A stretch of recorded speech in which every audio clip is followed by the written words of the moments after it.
sabedoria e graça para alcançarmos paz de espírito. Amém? Em 2 Samuel 20, a partir do versículo 20 ao versículo 22, eu separei aqui algumas histórias. Temos a história de Seba, um homem que não teve sabedoria nos dias de Davi, se voltando contra o rei e o mal que lhe sucedera, né? E também temos uma história de Massa, um homem que encontrou com Joabe no caminho a perseguir esse Seba, né? E a euforia dele no encontro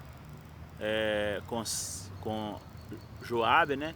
E o exército de Davi, faltou-lhe sabedoria, faltou atenção, e no intuito ali, na empolgação de encontrar com o exército, acabou por agir, né, de forma que a sua vida foi ceifada. E depois nós vemos, né, uma mulher que pela sua sabedoria ela salvou, né, a sua cidade e deu paz para a sua cidade, né, uma vez que o exército de Davi, por causa de um homem, que é este Seba, se voltava contra a cidade dela. Observamos. Em 2 Samuel 21, então se achou ali por acaso um homem de Belial, cujo nome era Seba, filho de Belial, filho de Bicri, filho de Bicri, homem de Benjamim, o qual tocou a trombeta e disse: não fazemos, disse ele, parte de Davi, nem temos herança do filho de Jessé, cada um para sua tenda, ó Israel. Então todos os homens de Israel se separaram de Davi e seguiram Seba, filho de Bicri. Porém os homens de Judá se apegaram ao seu rei, conduzido desde o Jordão até Jerusalém.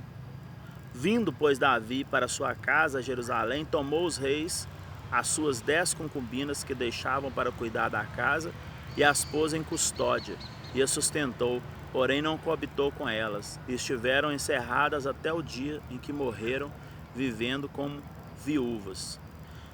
E eu segui aqui no versículo 2 ainda, no 3 e no 4, porque é interessante. Olha, disse o rei a Amassa: convoca-me para dentro de 3 dias os homens de Judá e apresenta-te aqui.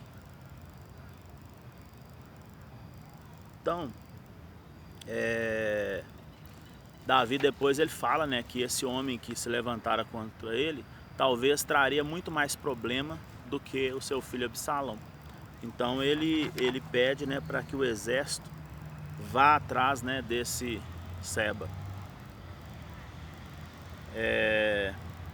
Em 2 Samuel 20, no versículo 7, nós temos aqui: então o perseguiram o homem de Joabe, a guarda real e todos os valentes. Estes saíram de Jerusalém para perseguirem Seba, filho de Bicri.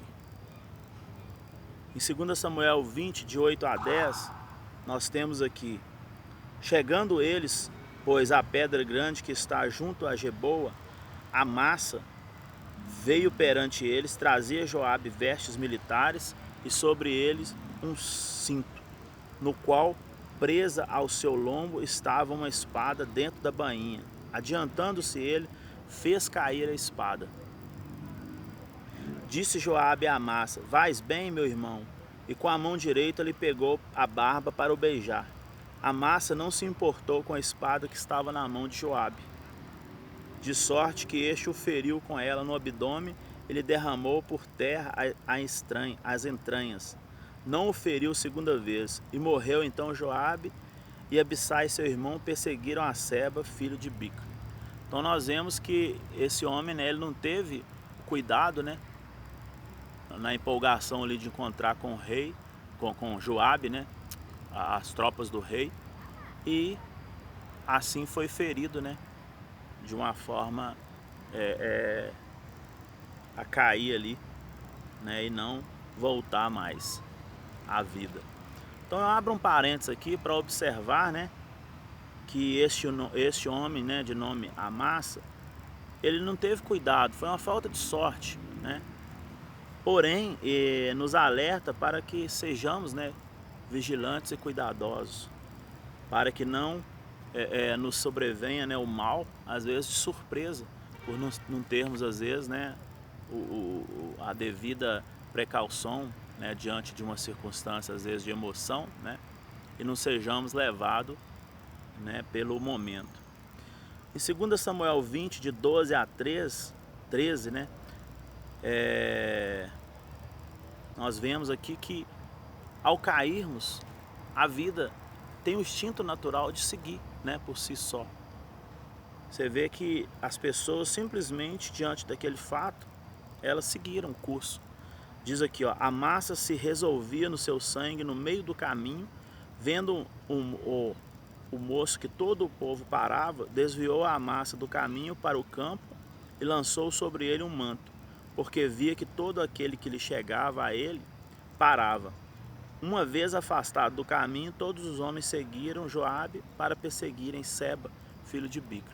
Então, quer dizer, o projeto inicial continua, né? Todos continuam no que vieram a fazer, e o homem, coitado, por falta de sorte, por não ter o cuidado, né, que o momento exigia, e por não ter observado ali a espada, né, de Joabe, acabou por ficar pelo caminho. Em 2 Samuel 20, de 15 a 22, temos agora uma pessoa sábia, né? E estas pessoas são um tipo de pessoas imprescindíveis, principalmente para que haja paz. Então nós temos aqui no 2 Samuel 20, de 15 a 22, que vieram Joabe e os homens e cercaram Abel Bet-maca, que era uma cidade, né? E levantaram contra a cidade um montão da altura do muro, e todo o povo que estava com Joabe trabalhava no muro para o derribar. Então uma mulher sábia gritou de dentro da cidade: ouve, ouve, dizei a Joabe, chega-te para cá, para que eu fale contigo. Chegando-se ele, perguntou-lhe a mulher: és tu Joabe? Respondeu: eu sou. Ela lhe disse: ouve as palavras de tua serva. Disse ele: ouço. Então disse ela: antigamente se costumava dizer, peça-se conselho em Abel, e assim dava cabo das questões. Eu sou uma das pacíficas, das fiéis em Israel, e tu procuras destruir uma cidade e uma mãe em Israel. Por quê? Pois devorarias a herança do Senhor. Respondeu Joabe e disse: longe, longe de mim que eu devore e destrua. A coisa não é assim. Porém, um homem da região montanhosa de Efraim, cujo nome é Seba, filho de Bicri, levantou a mão contra o rei, contra Davi: entregar-me só este e retirar-me-ei da cidade. Então disse a mulher a Joabe: eis que será lançada a sua cabeça pelo muro. E a mulher, na sua sabedoria, foi ter com todo o povo, e cortaram a cabeça de Seba, filho de Bicri, e lançaram a Joabe. Então tocou este a trombeta, e se retiraram da cidade, cada um para a sua casa. E Joabe voltou a Jerusalém a ter com o rei. Então nós vemos que essa mulher, ela agira de forma sábia, né? E percebendo ela o que sucederia, acabou por isentar todo o resto, né, da falta de sabedoria deste único homem.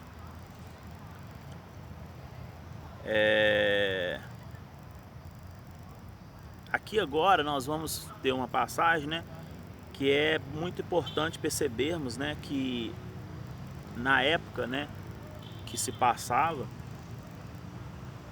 era muito sério a questão do voto, né, e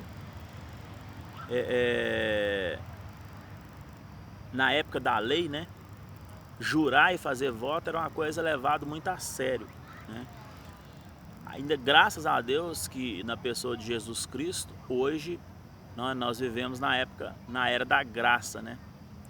Porque naquela época as coisas, né, eram resolvidas de uma forma muito séria em questões principalmente de juramento, né, e de voto.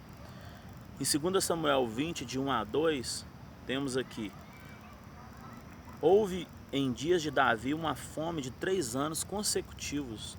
Davi consultou o Senhor, né, e o Senhor lhe disse: há culpa de sangue sobre Saul e sobre sua casa, porque ele matou os gibeonitas. Então chamou o rei os gibeonitas e lhe falou: os gibeonitas não eram dos filhos de Israel, mas do resto dos amorreus, e os filhos de Israel lhe tinham jurado poupá-lo. Porém Saul procurou destruí-los no seu zelo pelos filhos de Israel e de Judá. Em 2 Samuel 21, de 4 a 9, nós temos aqui: então os gibeonitas lhe disseram: não é por prata nem ouro que temos questão com Saul e com sua casa, nem tampouco pretendemos matar pessoas alguma em Israel. Disse Davi: que é, pois, que quereis que vos faça?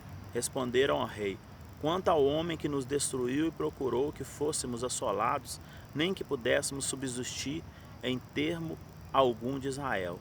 De seus filhos se nos deem 7 homens para que os enforquemos ao Senhor em Gibeá de Saul, o eleito do Senhor.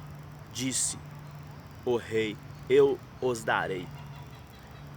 Então, nós continuamos aqui vendo que, porém, o rei poupou a Mefibosete, né, o filho de Jonathan, que era o que tinha os pés atrofiados, né, e que comera na mesa do rei, por causa do juramento, né, que ele fez a Jonathan, ao Senhor. Então tomou o rei os 2 filhos de Rispa, filhos de Aiá, que tinha tido de Saul, a saber, Aimorne e a Mefibosete, como também os 5 filhos de Merabe.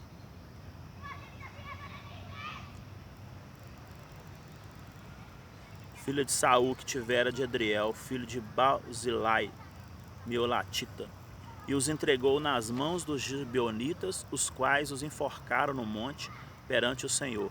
Caíram os 7 juramentos, foram mortos nos dias de ceifa, nos primeiros dias, no princípio da ceifa da cevada.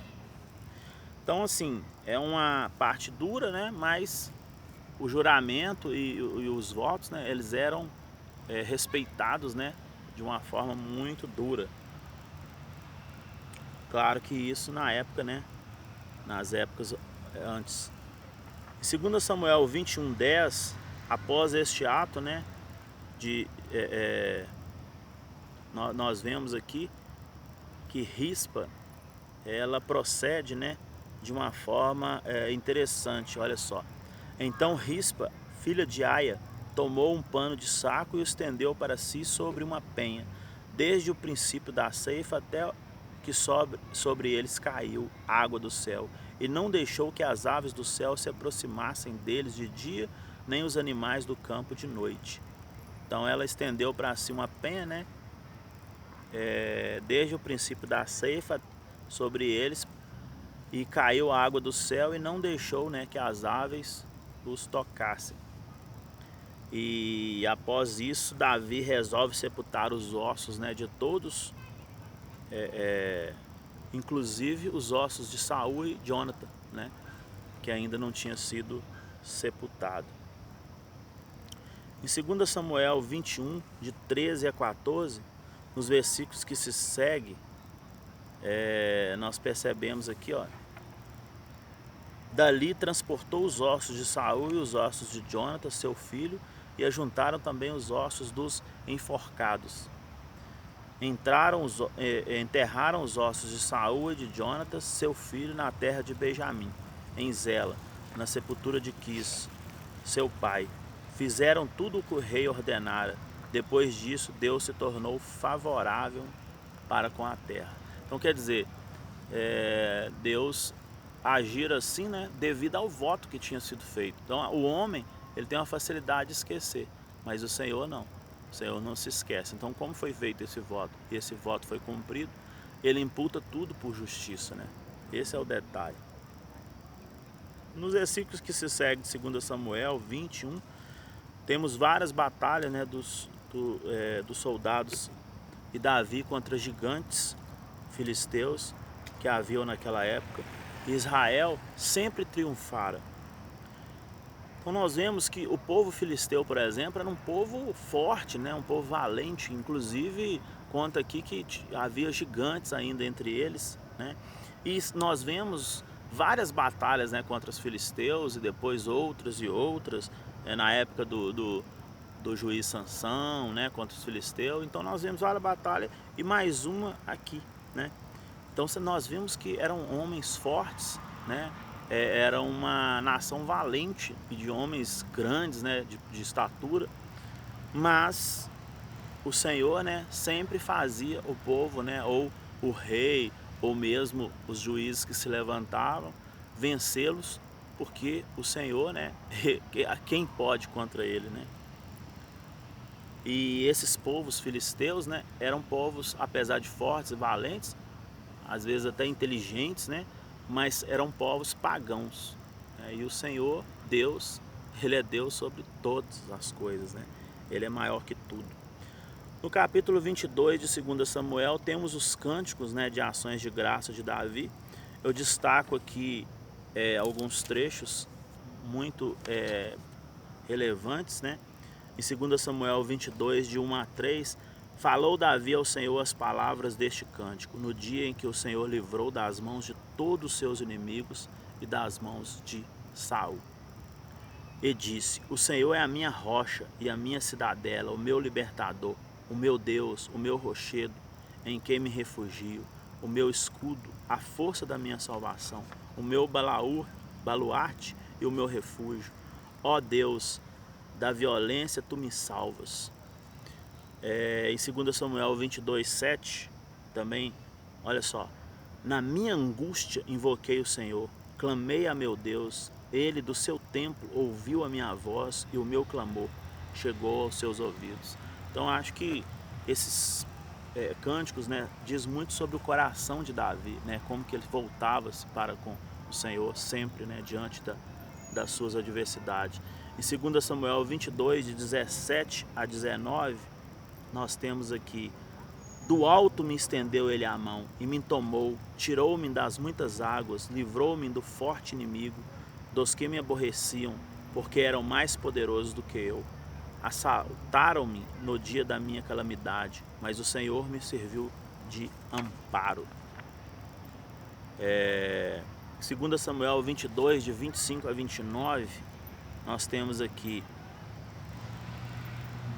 retribuir-me, Senhor, segundo a minha justiça, segundo a minha pureza diante dos teus olhos. Para com o benigno, benigno te amostras, com o íntegro também íntegro. Com o puro, puro te mostras, com o perverso, inflexível. Tu salva o povo humilde, mas com um lance de vista abate os altivos.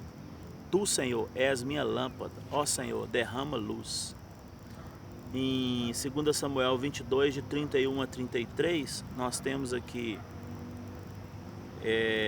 Davi dizendo, né, o caminho de Deus é perfeito,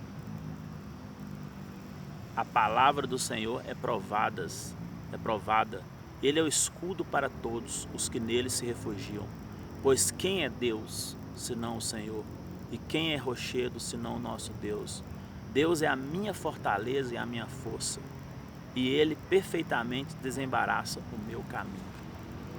Finalizando esses cânticos, né, em 2 Samuel 22, 50, nós temos: celebrar-te-ei, pois, entre as nações, ó Senhor, e cantarei louvores ao teu santo nome, né? Que fala o teu nome, né? Mas eu incremento ao seu santo nome, né? Então percebemos que Davi era sujeito, né, a falhas como todos nós. Porém, ele era temente ao Senhor e aberto, né, a ser compassivo com os humildes e certo da sua coragem, né, para com os homens, mas ele tinha a consciência da sua insignificância perante o Senhor dos Exércitos. Então, nós pedimos, né, que o Senhor dos Exércitos seja sempre conosco, para que possamos que a vida seja benevolente, né? E para isso precisamos de ter coragem como Davi, força e valentia, porque os dias são maus e a caminhada é dura, mas certos de que se fizermos Senhor de nossa vida, nós também triunfaremos. Amém?